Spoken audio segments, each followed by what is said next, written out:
everyone, it's Sammy from Sammy's Sweet Life, and today is just a chit-chatty video. We're going to be talking about the no-buy year. We're just going to go ahead and jump into the video. I have my homemade Starbucks because we're doing a no-buy January. That means no allowance, and I got my Starbucks from home today, and I really wanted to drive to Starbucks and get one after I dropped Olivia off.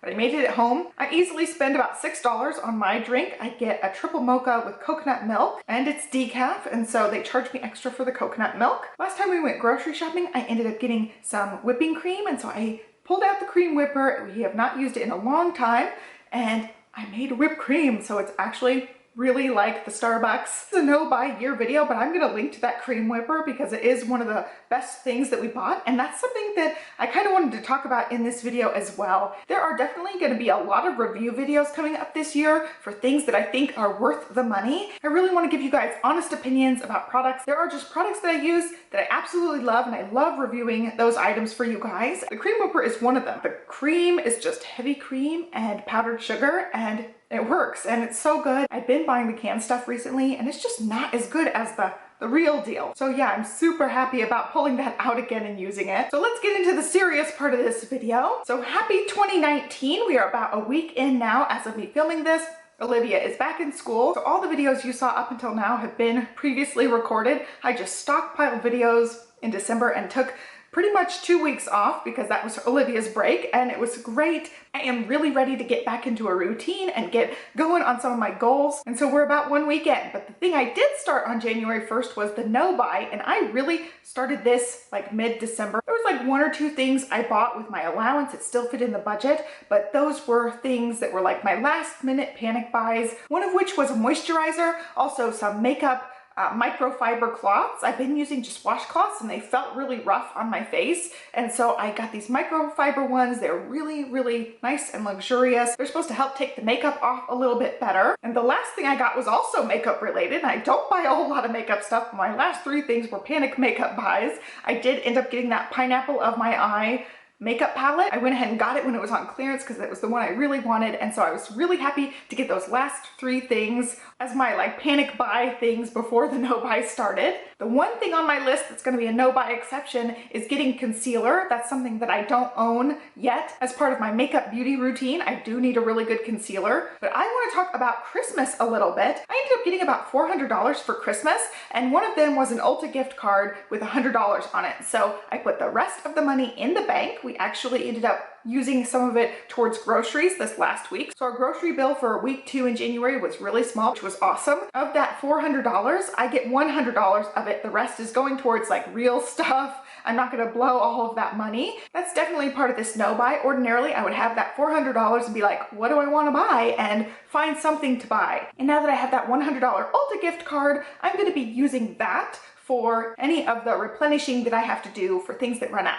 I'm gonna need a new foundation coming up soon. I'm using one of the ones that I don't really like as much, the L'Oreal one. I'm gonna try to use it up even though it's not the right color. Like you could probably see in this video, my face is much darker than my rest of my skin, but I'm gonna try to use it up even if it's a little bit off on the match before I buy new, because it's something I've got. I can use it. When I run out of foundation, I'll use the gift card for that. If I run out of something else, I will also put it on that gift card. That should definitely get me a long way. I will get the concealer at some point and put it on that gift card as well. I am giving myself that $100. It is for replenishing only aside from that concealer, so I'm still sticking to the no buy, but it is in addition to my little allowance that I'm gonna get starting in February. So I am giving myself that little like $100 cushion because I was thinking every month I have $25 to work with for my allowance, and it has to include replenishing things. And let's say I need a new foundation, that's like 30 bucks. So it totally uses that allowance. It leaves no room for anything else. So I'm really gonna have to be wise with that allowance and the gift card and make sure that I can replenish things as needed. I am 1 week into this no buy, and the last couple of days I've just had really bad shopping withdrawals. I have really seen the light on some of my habits. I tend to like think of something and then browse Amazon for whatever it is, look at the reviews and things. I caught myself doing that a few times these last couple of days. I gotta be honest with you, I didn't realize how much of that I was doing until I got really conscious of it, and I'm trying not to do that. I have wasted so much time doing this browsing and window shopping thing. And that's not to say the last couple days I didn't do that at all, but I severely cut down on the amount of time I've been doing that. I really had a moment of what the heck am I doing with my life, spending this time just wasting this time searching for things when I could be doing something of value. And so the last few days, I've really tried to be more mindful of those times when I'm sitting on the computer and I'm doing that browsing, window shopping, thinking of buying stuff. I've tried to work on some scrapbooking things. I found a couple more scrapbook challenges that I want to play along with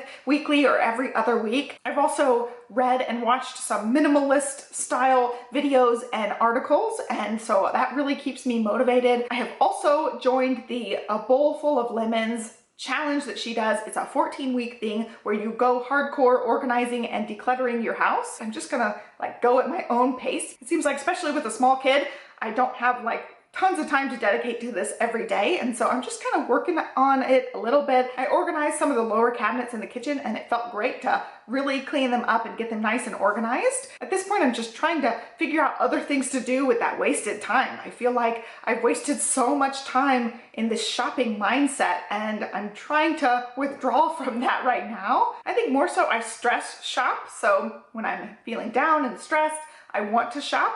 But the thing that turned this like I'm jonesing for shopping thing on the last couple days is we went on a date and we had such a nice time and we were so happy, and I just wanted to buy everything. So it's not just stress and negative feelings that have brought on some of these shopping feelings. It was definitely that really nice, happy time. So I caught myself one night just window shopping. I looked for new cups, not these cups. These are to my Ninja blender, but we have some Tervis cups, and I was looking at the different designs on them because ours are all University of Tennessee and we now live in Texas. We've had these glasses since we lived in Tennessee. We've since lived in Illinois and then here, and we just are ready to not have University of Tennessee glasses. And so I was looking at different glasses, looking at the Tervis ones because I really like them and I'd like to get like the larger ones. Those larger ones are like 20 bucks a piece, and I was looking at them and I added a bunch of different designs to my wish list, checked out with nothing, of course, because I'm on a no buy. But it would have been easy to just buy some, just at least buy a couple to get started. I also browsed scrapbooking and stamp websites to see what's new and added a bunch of things to my cart, and again, didn't check out, but I'm doing that kind of thing still. I'm still in that mindset of I want to shop, I want to browse things, see what's out there, see what I decide to want at this current moment. I'm really trying to not let myself do that as much so I can try to get out of that habit. And that's one of the things with this no buy I want to break. I want to be able to just go about my day without thinking about buying. And that's not to say we won't upgrade our glasses at some point, but our glasses work perfectly fine. Even if they have University of Tennessee logos on them, they're still perfectly acceptable glasses to drink out of. So when I caught myself browsing a bunch for things that I know I'm not gonna buy right now, but it's just things to want and things to look at, I ended up working on some blog posts instead. So I've caught myself a few times since then browsing things, and I start doing something else. I start finding the next video to edit. I come up in the scrapbook room. I'm really trying to steer clear of that. And so far so good. I haven't bought anything extra. The only things I've actually bought have been groceries. I ended up ordering some protein powder because I really like one that I have to order. It's not one I can get in store. In the meantime, I was jonesing for my little protein coffee that I do, and Johnny picked up some more protein powder for me to get through until the other one arrived. So I'm still using that intermediate one before I can open the new one because I still have some of the other one. So 2018 and past Sammy would have just opened the new one as soon as it came in and stuck the one Johnny picked up just back in the back of the pantry. We would have forgotten about it for forever, and if I ran out again before I ordered the next round of protein powder, I'd use it in between, and otherwise it would just sit there collecting dust and eventually be thrown out. So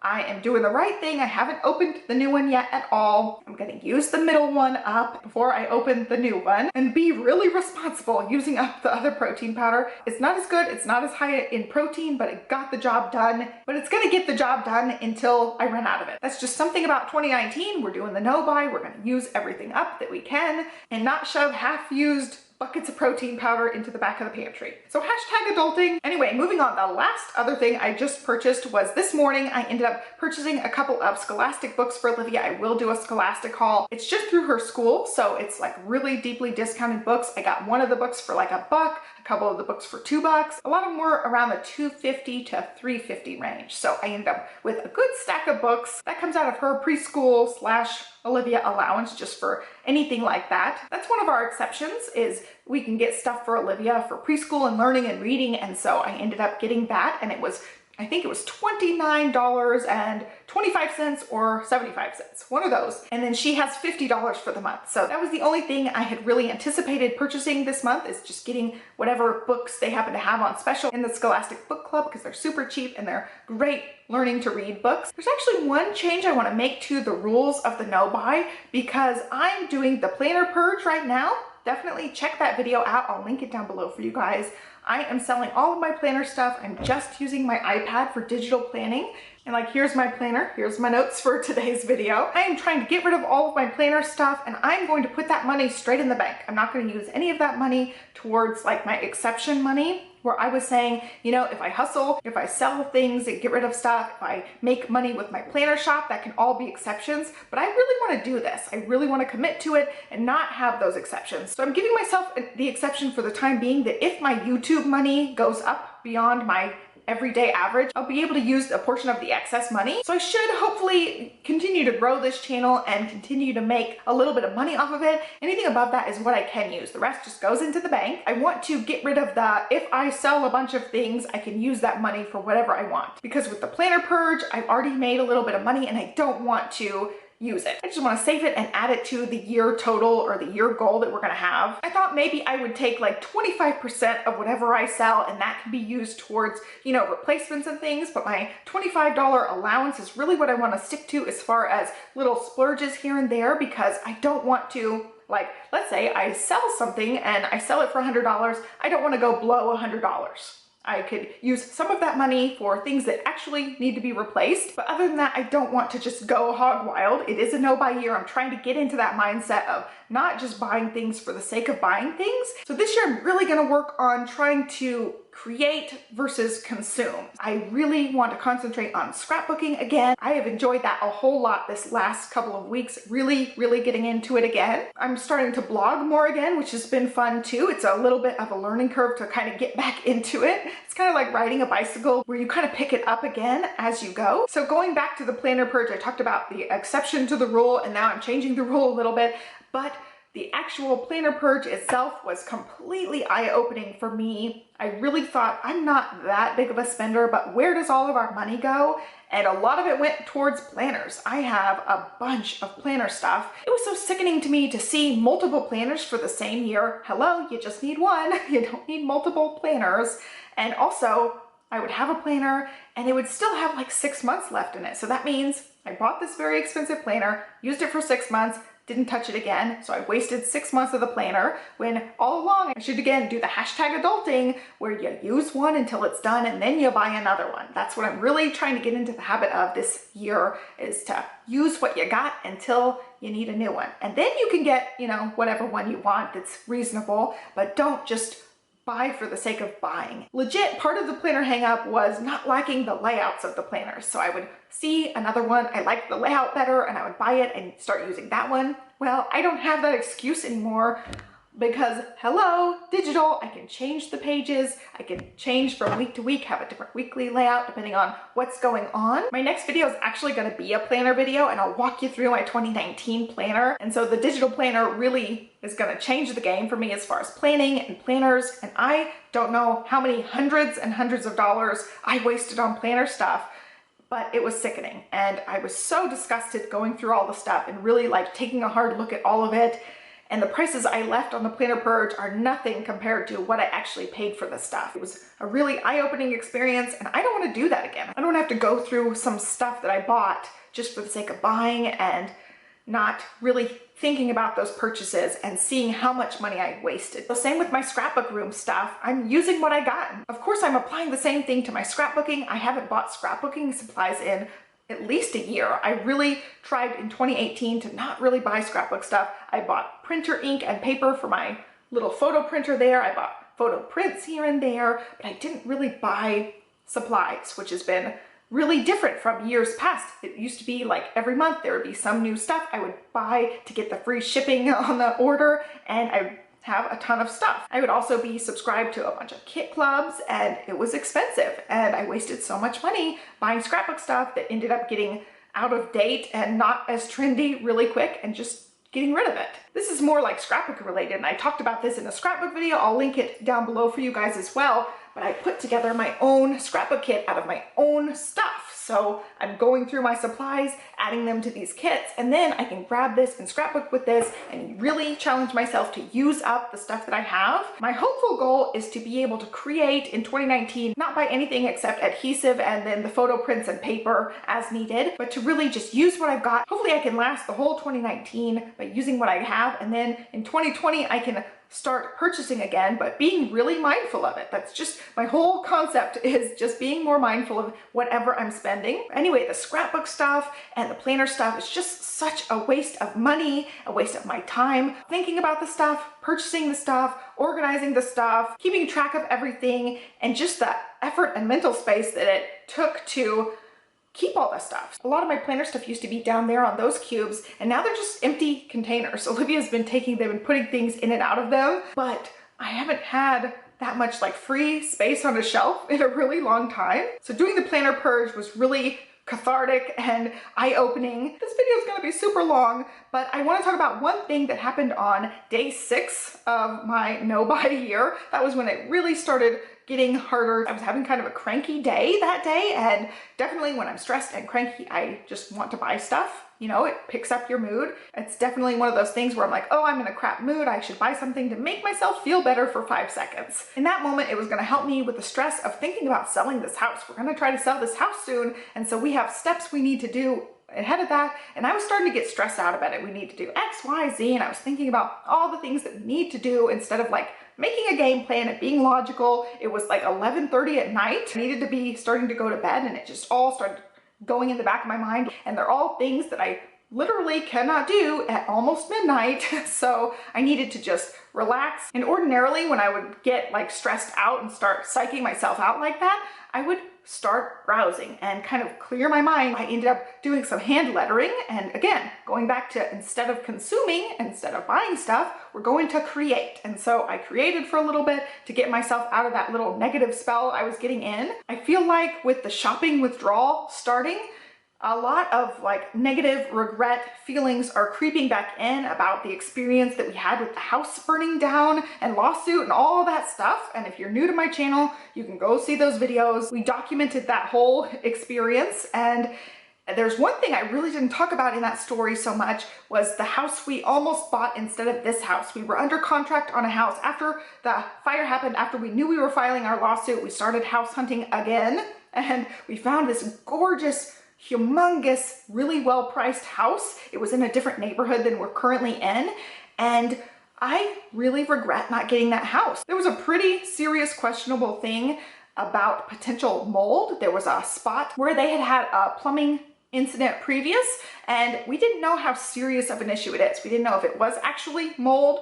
We didn't know if it had actually been corrected or it was still a leak issue. We didn't know if the whole house was covered in mold. We just didn't know, but we saw this little thing show up on the inspection report, and the people were being kind of a-holes about us wanting to look into it further, and we were just like, okay, see ya, goodbye. And I wish we would have fought for that house. And that's a regret that I have, more so than the house fire and the lawsuit regrets, all that stuff. My biggest regret was not investigating more for that house and trying to fight for that house, because I feel like if we had gotten that house versus this house, we wouldn't be moving. We wouldn't be selling a house. And it was just gorgeous. It was just the most gorgeous house, aside from like the firehouse that I actually, you know, poured my heart into and got to pick out every little thing. This one was such a good number 2. And then the house we ended up picking was just so far down the list. If I had been in the right frame of mind, we would never have even looked at this house. Like, I could tell you 5 things about this house that I wouldn't have even considered had we not been stressed out and in this horrible situation. I feel like we were in kind of a fog. I wish we would have fought more for that house number 2 is what I'll call it.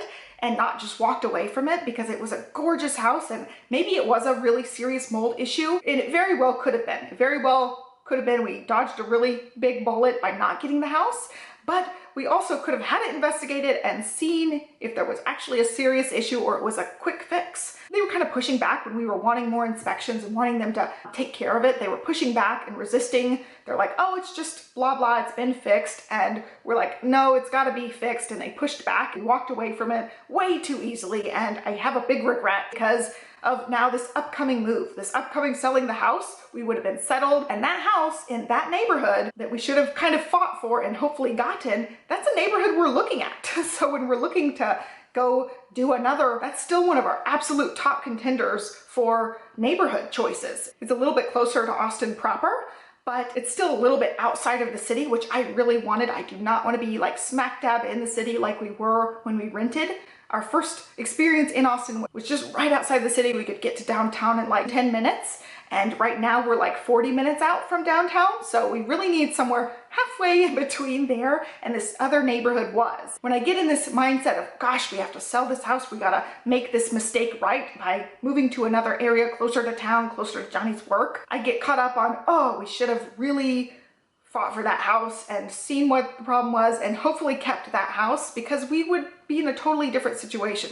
We would be a year settled in that area. I really believe that part of town is the right area for us. We're going between two different little suburb areas, and that one could have been it, and we could have been done, and now we're not done. And we're looking at now to rent for a few years. I really regret making that mistake. And so rather than like turning this into a negative and being like, gosh, I can't believe we did this, I really regret buying this house, I'm really trying to look at the positive side of things. Like if we had never bought this house and then later panicked about purchasing said house that we didn't love, I'd probably still be without a budget, just kind of living the high life and not really like coming down to earth. I talked about how we're gonna rent, but we never would have even thought about renting had we bought the right house. We would just be like, okay, we're content, we love our house. We never would have gone there. Our payment would have been the same, but we would have loved the house. So it would have meant something to us. Whereas this one, we're like, we're throwing so much money into this house that we don't even like, and it's a waste. And now we're gonna rent for a while, because since doing this, we were pretty sure this neighborhood was gonna be fine for us,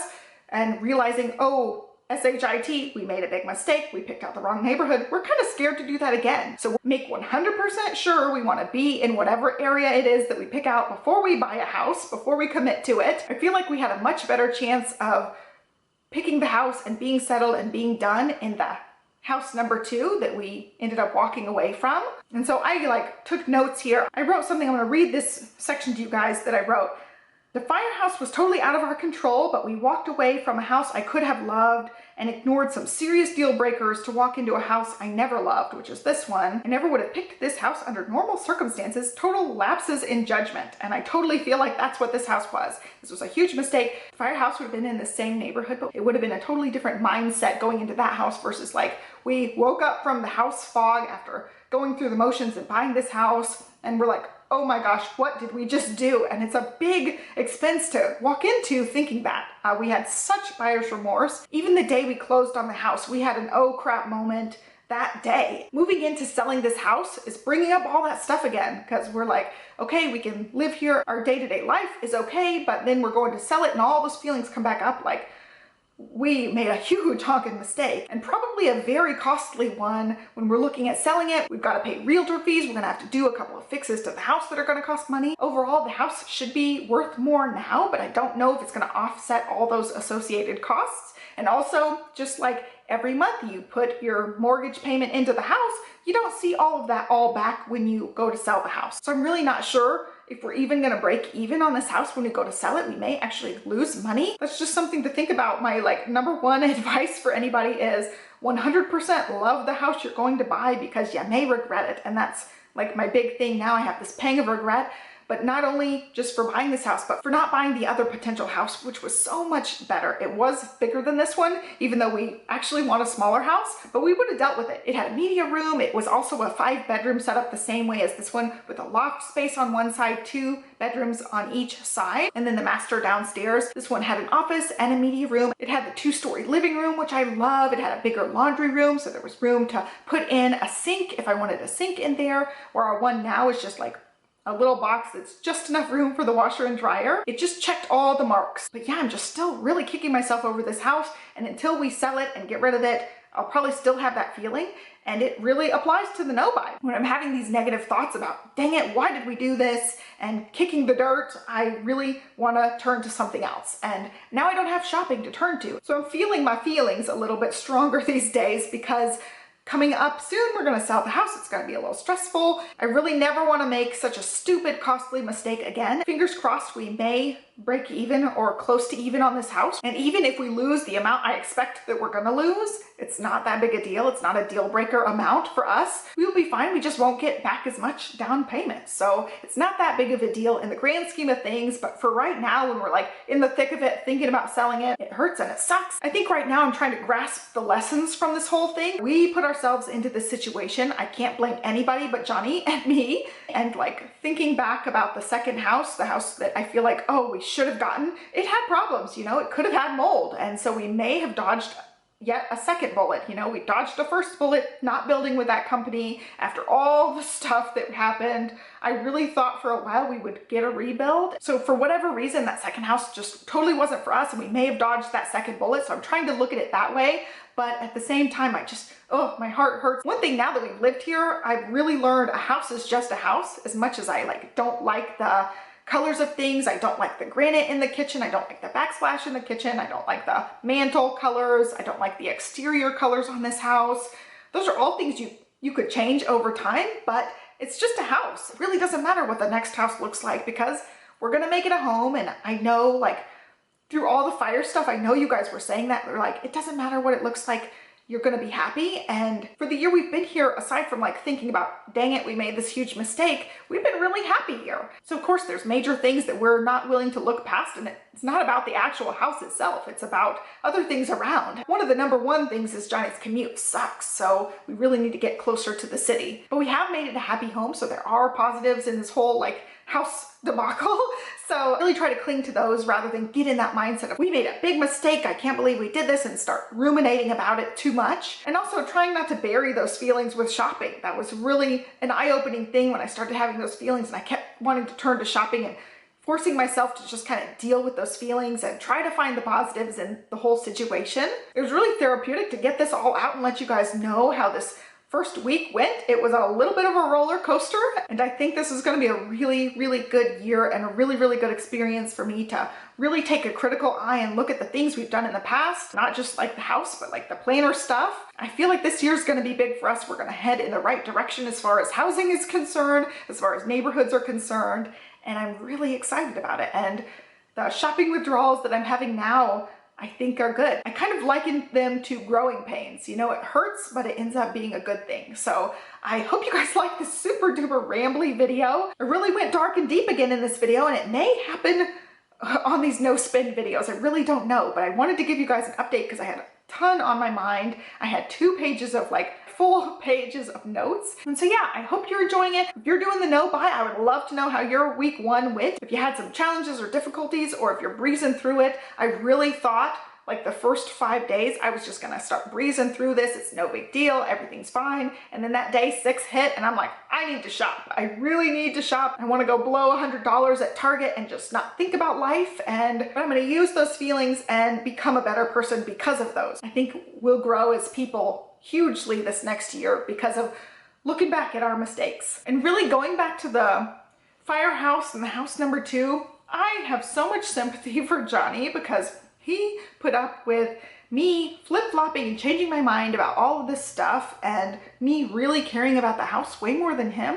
He was always kind of under the mindset like, it doesn't matter, Olivia's gonna be happy. I mentioned this, I know, in at least one video, maybe multiple videos, but he kept telling me like, Olivia doesn't care what house we live in. It's gonna be a happy home and everything's gonna be totally fine. So just kind of pick one, and he didn't really care. I'm still holding on to these lingering like house dream feelings like, I want a really pretty kitchen. I want a window in the kitchen. Hopefully lots of nice natural light coming into the kitchen. I want a 2-story living room. I want a window in the laundry room, or at least a big enough laundry room I can put in a sink and a countertop and have lots of room to fold things. And I have all these like dreams of what the perfect house would be. And I really hate that. This is definitely part of that spoiled brat personality trait that I'm trying to quash this year. I'm really trying to get away from that, like, I need all this house stuff to be happy, because it's not true. We've been happy in this house and it doesn't have any of those things. If you looked at my dream home list, this house does not check those boxes. There are very few things in this house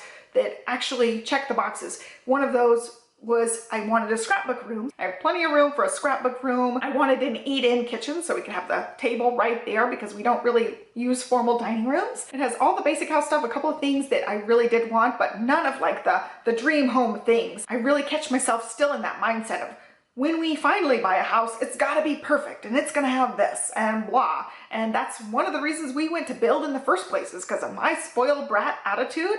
And if it were up to Johnny, I'm spilling all the crazies for you guys today, but he really wanted to build the house to make me happy. I am gonna get a little bit of emotion here, but he is just such a good man. I think, especially like watching the other housewives on YouTube, I don't know that they give their men enough credit. And I really want to give him props that he has dealt with all of my like range of emotions on this house building, house fire lawsuit, and buying this house and going to sell this house journey. He's totally right. Olivia's gonna be happy no matter what house we're in. I also like going into this, we're gonna rent to just make sure everything's okay, to save some more money and all those things that I've talked about when we mentioned we're gonna rent.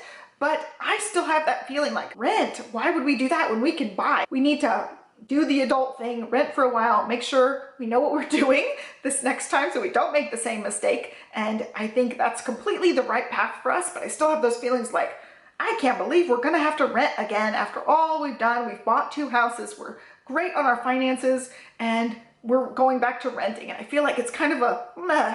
I still feel that American dream pull, like, gosh, why would you rent when you could buy? I catch myself with those feelings. And looking back, like, part of me going through this process of thinking everything through is realizing the actual dream home that we went to build was not the dream home. There were a couple of serious things we overlooked as far as building the house and the floor plan that we didn't have in that house that we still actually really wanted. And so I was overlooking a lot just to be able to pick out all the finishes, and being blinded by that rounded staircase and the 2-story living room. It had a lot of the check boxes marked, and it also wasn't perfect. So I really have to come to terms with like looking back at it and thinking, oh, dream home, it wasn't exactly perfect. I definitely feel like that's part of looking back at the past. You think things are better than they actually were in the reality of the situation. Same with going back and looking at that house number 2. There was potential mold, so it was probably good we walked away, but I'm still having those moments of like, oh, it would have been so much better if blah, and I'm having to work through those right now. So anyway, that is it for this video. It was like 10 hours long. I do apologize for that, but I hope you guys liked it. Be sure to give me a thumbs up and subscribe, and I'll catch you next time. Have a great day. Bye.